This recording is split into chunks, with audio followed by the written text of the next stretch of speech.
Lisa Smith is a mom on a mission. Well, I'm not the person that you would expect to come and ask the legislature or anyone for medical cannabis. How does a iron nail become a magnet? You wrap around a wire around a nail. I homeschool my kids.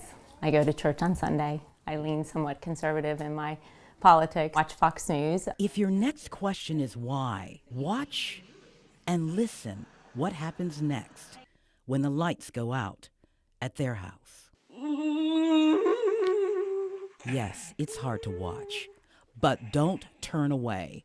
This is Haley, Lisa's daughter, and it's the world they live in 24/7. Lisa tells me Haley had 800 seizures last year. Families that are in Colorado that are actually using the medical cannabis or cannabidiol for their kids with Dravet syndrome, they're seeing increased awareness, ability to learn again.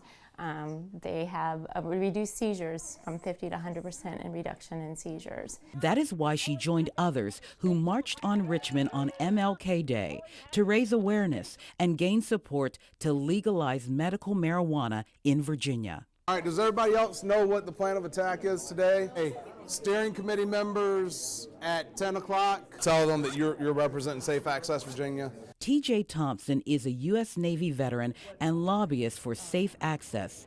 He spent that day walking the halls of the General Assembly, making the case for legal cannabis. Basically, we're in full opposition to HB 684. We oppose it because it's actually trying to take the law that we do have extant for cancer and glaucoma patients completely off the books. He told me he believes they're listening this time. That was a great meeting. It's health care.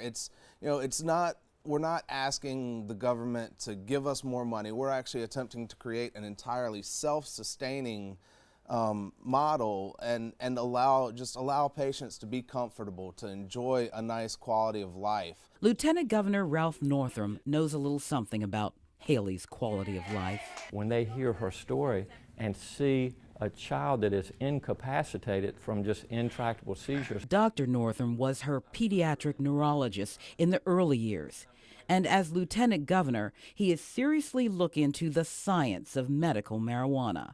Families that have used this and found wonderful responses in their children.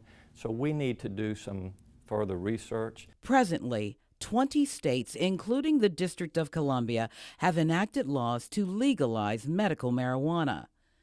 10 other states have pending legislation as of the end of last month.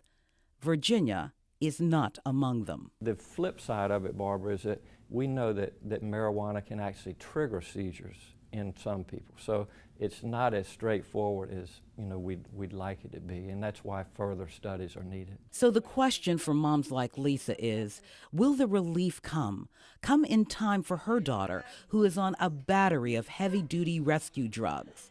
A mom who cannot sleep through the night out of fear of what might happen. When you walk by her bed at night and you look to see if she's still alive. So this is that important. Yeah. One day they'll take her life.